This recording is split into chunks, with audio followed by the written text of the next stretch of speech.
Kia ora whānau. So a couple of weeks ago, we watched this new film by Pixar called Soul, and it's one of those, I don't know. I think for me, maybe personally, it's one of those stories that really pulls on like a sensitive heartstring for me.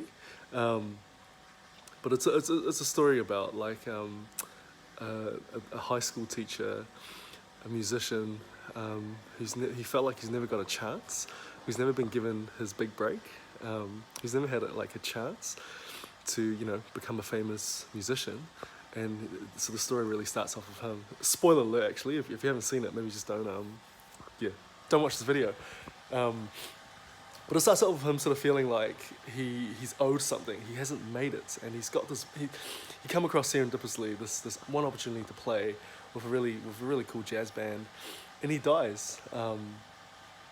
And he basically dies, and it's about him in the afterlife trying to get back because he's not ready. Like he's not ready to die, because he felt like he hasn't had his shot. And the whole story is just about actually him meeting this other soul, and basically coming to the conclusion at the end that, like his adventure or his journey, or his sort of vocation or his calling, has less to do with making it, because he eventually played with the band and had a really great time, but it felt really empty, and that his actual sort of calling or kaupapa was teaching and sort of working with young people and stuff.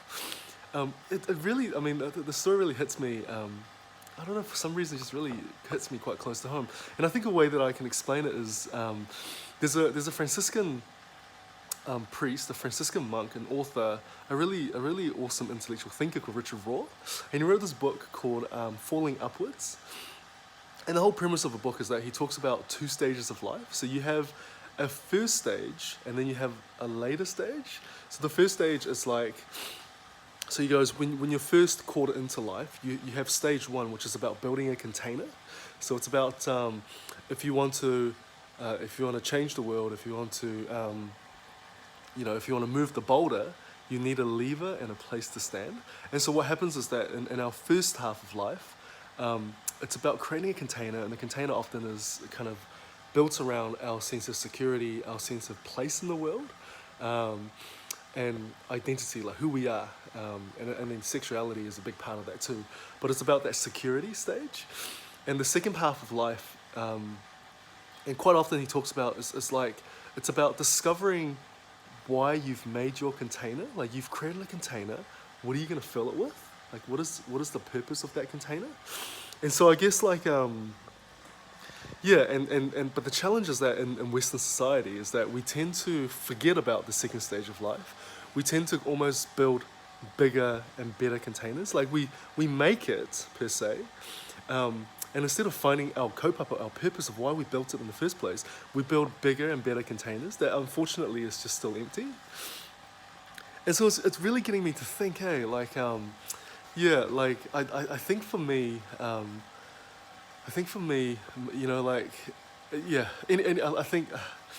going back to the story is that, like, Richard Rohr, like what the author seems to write, that there's actually a right stage. So, like for example, like he talks about from his experience as priests, like you've got young men who wants to go into priesthood, but they go in it for the wrong reasons. Like they go into priesthood because they say had an upbringing where they haven't had the love of a father. They haven't had that father figure around them. And so they go into priesthood, like, which is like seen as like a second half, can be seen as a second half of life thing. But they go into priesthood like wanting that, but they go actually for the wrong reasons. And as a result, they burn out, and they have different expectations. And it wasn't quite, they try to enter the second stage of life without doing the first stage of life.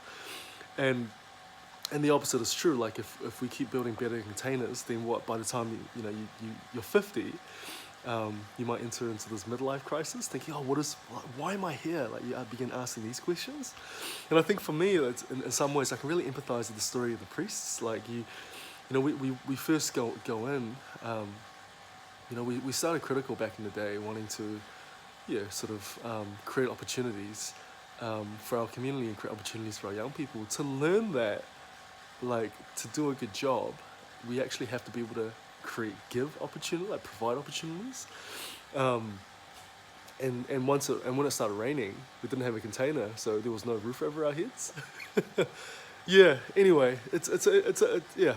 Anyway, the story of Soul provoked that story, and so I guess like there's really two things, right? Like for those who have built containers, like the question is like, well, what is what is your kaupapa? Like what is your purpose of what are you gonna fill it with? And for people who's rushed into filling it without building a container, it's actually just give yourself a bit of a break. Like it's okay. Like go and pursue security. Go and pursue, go and pursue things that maybe your initial values just kind of grind against, and that's actually okay. It's really good. And in order for you to make long-term impact, you got to do the foundations. You got to build the foundations. Sorry guys, long rant. So Annabelle, Theo, Malachi, if you are watching this, oh man, I don't know what to say here, eh?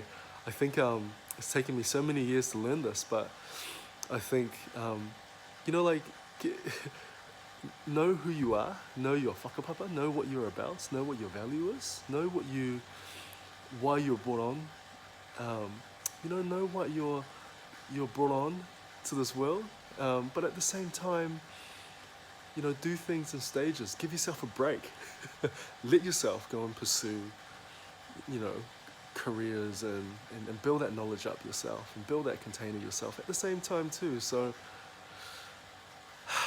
I don't know, man, messy video, but that's me. Ka kite.